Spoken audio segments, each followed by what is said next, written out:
आज हम इस वीडियो के द्वारा सोनागिर सिद्ध क्षेत्र के पर्वत की संपूर्ण परिक्रमा करेंगे। यह संपूर्ण परिक्रमा पथ करीब 4 किलोमीटर का है और पर्वत के चारों तरफ पैदल चलने के लिए पक्का मार्ग निर्मित किया गया है।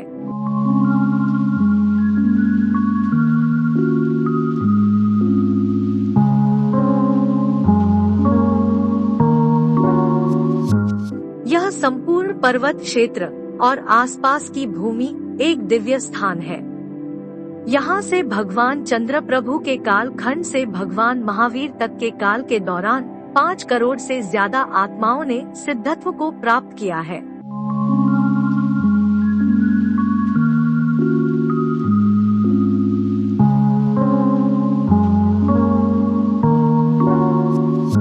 संपूर्ण मध्यलोक में पर्वताधिराज सम्मेद शिखर के उपरांत यह दूसरा सिद्ध क्षेत्र है जिसे सर्वाधिक मुनिराजों ने न सिर्फ अपनी तप स्थली के रूप में चुना बल्कि यहीं से निर्वाण को भी प्राप्त किया।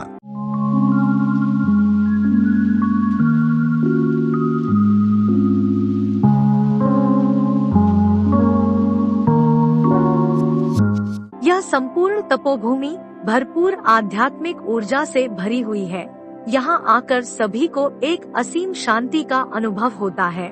वार्षिकोत्सव के समय यानी फरवरी मार्च माह में पड़ने वाले होली के त्योहार के दौरान यहाँ सभी प्रांतों से जैन श्रावक आते हैं।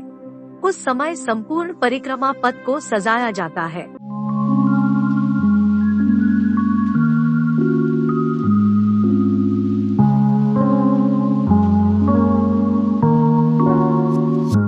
सिद्ध क्षेत्रों की वंदना और सिद्ध क्षेत्रों की परिक्रमा का अपना अपना महत्व है। सोनागिर पर्वत की वंदना के दौरान आपको पर्वत पर विद्यमान 77 मंदिरों और अनेक मुनि महाराज की चरण छत्रियों के दर्शन होंगे, जबकि सोनागिर पर्वत की परिक्रमा के दौरान आपको संपूर्ण पर्वत के दर्शन होंगे।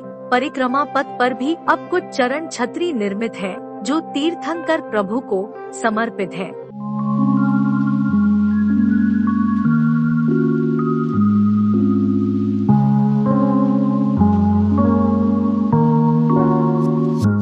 आइए थोड़ा इतिहास के झरोखों में चलते हैं। जैन शास्त्रों में उत्तर और दक्षिण भारत के मनुष्यों में कोई भेद नहीं जान पड़ता। इससे मालूम होता है कि उनमें उस समय का वर्णन है जबकि सारे भारत में एक ही सभ्यता और संस्कृति थी। उस समय वैदिक आर्यों का उनको पता नहीं था। प्राचीन शोध भी हमें उसी दिशा की ओर ले जाती है। हड़प्पा और मोहनजोदड़ो की ईस्वी से 5000 वर्षों पहले की सभ्यता और संस्कृति वैदिक धर्मानुयायी आर्यों की नहीं थी, यद्यपि उसका सादृश्य द्राविड़ सभ्यता और संस्कृति से था। यह आज के विद्वानों के निकट एक मान्य विषय है। साथ ही यह भी प्रकट है कि एक समय द्राविड़ सभ्यता उत्तर भारत तक विस्तृत थी। सारांशतः यह कहा जा सकता है कि वैदिक आर्यों से पहले सारे भारतवर्ष में ही एक सभ्यता और संस्कृति को मानने वाले लोग रहते थे। यही वजह है कि जैन शास्त्रों में उत्तर और दक्षिण में कोई भेद नहीं दिखाई पड़ता। अतः प्रश्न स्वाभाविक है कि आर्यों से पहले रहने वाले कौन लोग थे?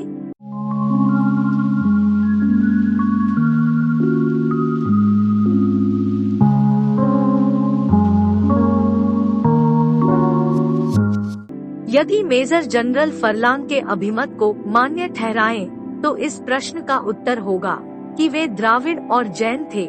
मिस्टर फरलांग लिखते हैं कि अनुमानता ईसा पूर्व 1500 से 1800 बल्कि अनगिनत समय से पश्चिमी तथा उत्तरीय भारत द्राविड़ों द्वारा शासित था। उसी समय उत्तरीय भारत में एक पुराना और सभ्य सैद्धांतिक और विशेषत साधुओं के धर्म अर्थात जैन धर्म भी विद्यमान था। ये द्राविड़ और जैनी सब ही मरुदेवी और नाभिराय कुलकर की संतान थे। उनकी एक सभ्यता थी, एक संस्कृति और एक धर्म था, जैसा कि कुलकरों और आदिब्रह्म ऋषभदेव ने निर्धारित किया था।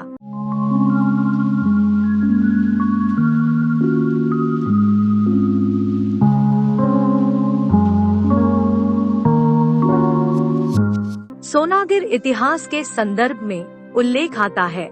भगवान ऋषभ देव के काल से सोनागिर क्षेत्र श्रमण संस्कृति का क्षेत्र रहा है। ऋषभ देव ने अपने राजकाल के समय सर्वप्रथम भारतवर्ष में सभ्यता और संस्कृति का सूत्रपात किया, समूचे देश को व्यवस्थित किया और धर्मतीर्थ की स्थापना हेतु समस्त भारत में विहार किया। ऋषभ देव ने 52 जनपदों का निर्माण किया। उनमें एक चेदी जनपद भी है जिसे बुंदेलखंड के नाम से जाना जाता है। इसी बुंदेलखंड के दतिया मंडल में प्रसिद्ध जैन तीर्थ सोनागिर है।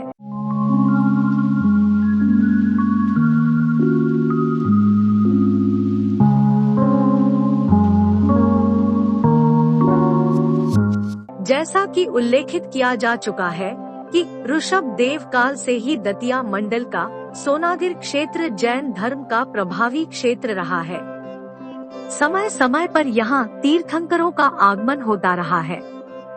8वें तीर्थंकर श्री चंद्र प्रभु का समव शरण अनेक बार यहाँ आया, जिसके प्रतीक स्वरूप यहाँ भगवान चंद्र प्रभु के अनेक मंदिर हैं। नंद अनंत कुमार सहित अनेक मुनिराज के निर्वाण काल की घटना वर्तमान अवसर्पिणी काल के चतुर्थ काल की है।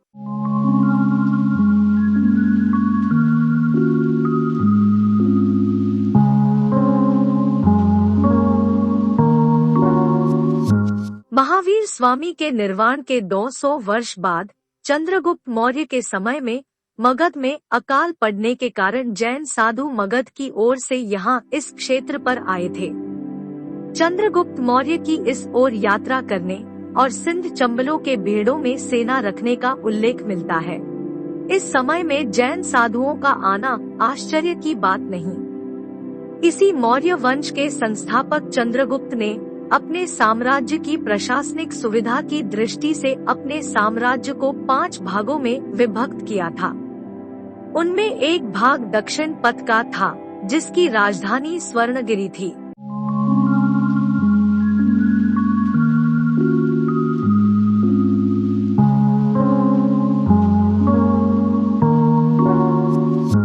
मौर्यवंशी सम्राट अशोक का साम्राज्य पूर्वी अफगानिस्तान से बंगाल की खाड़ी तक था और कश्मीर से कावेरी नदी तक फैला था।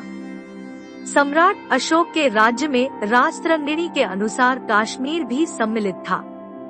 पाटलिपुत्र में स्वयं सम्राट अशोक साम्राज्य की तथा भारत के पूर्वी भाग की शासन व्यवस्था देखते थे। यहाँ उनकी सहायता के लिए एक उपराज रहता था। पाटलिपुत्र के अतिरिक्त 4 ऐसी उपराजधानियों का अशोक के शिलालेखों से विवरण मिलता है, जहां युवराज शासन संभालते थे। तक्षशिला, उज्जैनी, स्वर्णगिरी और तोशाली 4 राजधानियां थी, जहां कुमारा मात्य नियुक्त थे। दतिया नगर के अग्नेय कोण में पारासरी ग्राम के लगभग 3 किलोमीटर दक्षिण में दतिया और उन्नाव के बीच गुजर्रा नामक ग्राम में सिद्धों की तौरिया के नीचे एक बलुआ पत्थर की गोलाकार चट्टान है। इस चट्टान पर अशोक का शिलालेख है। यह शिलालेख प्राकृत भाषा में है और लिपि ब्राह्मी है। सम्राट अशोक ने अपनी उपस्थिति में इसे उस समय खुदवाया था जब राजधानी पाटलिपुत्र छोड़े हुए 256 दिन व्यतीत हो चुके थे।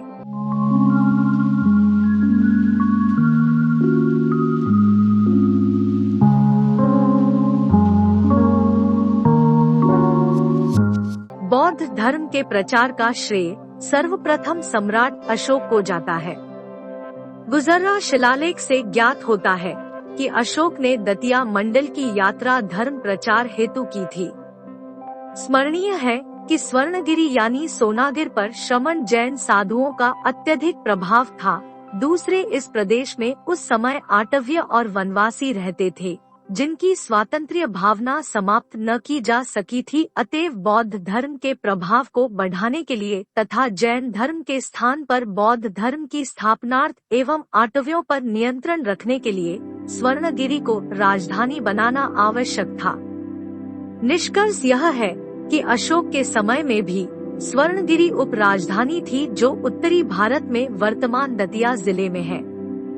स्वर्णगिरी धर्मस्थल के साथ साथ प्रमुख राजपथ भी था। यह राजपथ पाटलिपुत्र से काशी, कौशाम्बी, स्वर्णगिरी, पद्मावती, नरवर, चेदी होकर अवंती जाने वाला दक्षिण पथ था, जो मौर्य सम्राटों के काल में प्रमुख स्थान रखता था। सम्राट अशोक ने इसे थोड़ा बदलकर स्वर्णगिर के स्थान पर गोपेश्वर नामक बिहार से मोड़ दिया।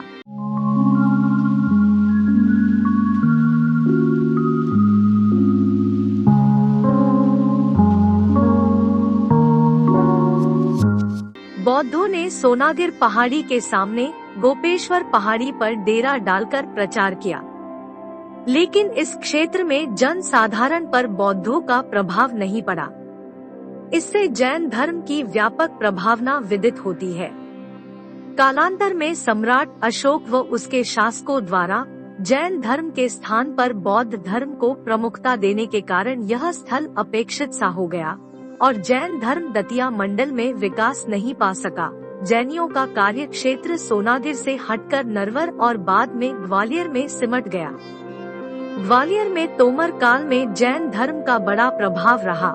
दूर दूर के अंचलों से आकर ग्वालियर दुर्ग में जैनियों ने अनेक गुहा मंदिरों का निर्माण किया। यहाँ पर भट्टारक पीठ स्थापित हुई। तत्पश्चात सोनागिर की महिमा और उसके बारे में जानकारी प्राप्त होने पर इन भट्टारकों ने सोनागिर में भी भट्टारक पीठ की स्थापना कर सोनागिर का पुनः उद्धार किया और पूर्ववत गरिमा प्रदान की।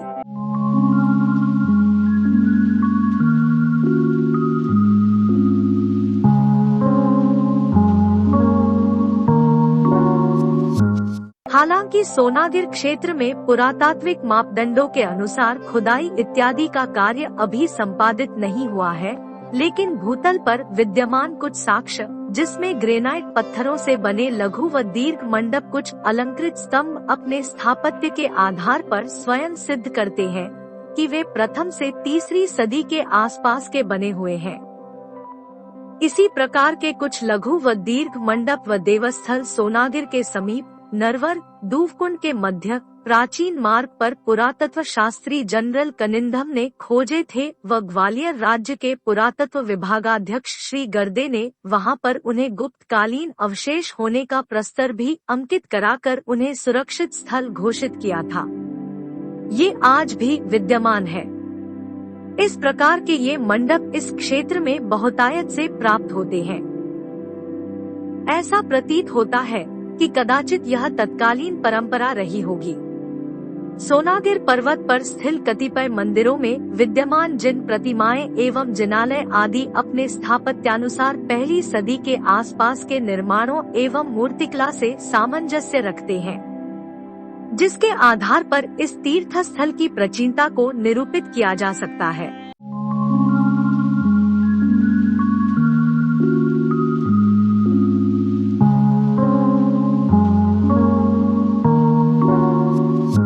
यह परिक्रमा पथ क्षेत्र की सीमा रेखा भी है, जो जैनियों के स्वामित्व व अधिकार की रेखा है। पहाड़ के ऊंचे स्थल से खड़े होकर दृष्टि डाले तो शिखर के कलश सूर्य में चमकते तथा शिखर पर लहराती हुई ध्वजाएं बड़ी मनोरम, मनोहारी एवं मुग्धकारी लगती है। मेले के अवसर पर यहाँ की शोभा देखते ही बनती है। रात्रि में बिजली के प्रकाश से सारा पर्वत जगमगा उठता है। भक्ति विद्वल भक्तजन, स्त्री पुरुष और बच्चे भक्तिगान और जयघोष करते हुए वंदना को पहाड़ पर जाते तथा परिक्रमा पथ पर चलते हैं तो अद्भुत दृश्य दिखाई देता है, मानो किसी स्वप्नलोक में विचरण कर रहे हों। यहाँ का वातावरण एक अलौकिक उल्लास, भक्ति एवं अध्यात्म का बन जाता है। इस सिद्ध क्षेत्र के दर्शन से भक्तों के मन में उल्लास भर जाता है और एक अलौकिक दिव्य छटा को निरख मन पुलकित हो उठता है।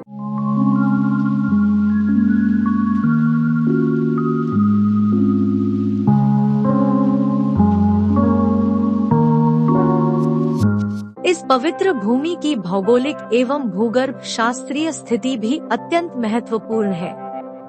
भूगर्भ शास्त्रियों एवं पुराविदों के अनुसार सोनागिर एवं दतिया क्षेत्र का उद्भव लगभग 2.5 अरब वर्ष पूर्व पुराजीवी महाकल्प काल में हुआ।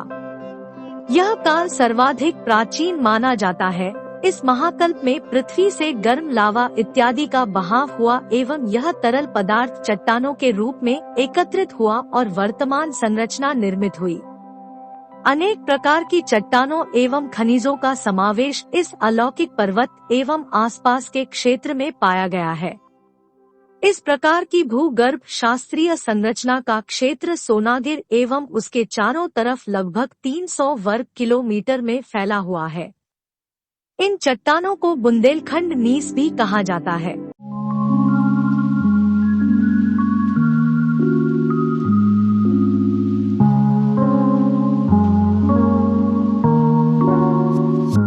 इस प्रकार हमारी सोनागिर पर्वत की परिक्रमा पूरी होती है। परिक्रमा पथ के अंतिम छोर पर छोटी छोटी चरण छतरियां विभिन्न श्रावकों द्वारा बनवाई गई है। अब परिक्रमा के पश्चात अगले वीडियो में हम तलहटी पर विद्यमान जैन मंदिरों के दर्शन एवं उनके इतिहास के बारे में जानेंगे। आप कृपया चैनल को जरूर सब्सक्राइब कीजिएगा और हमारे साथ बने रहिएगा। जय जिनेंद्र।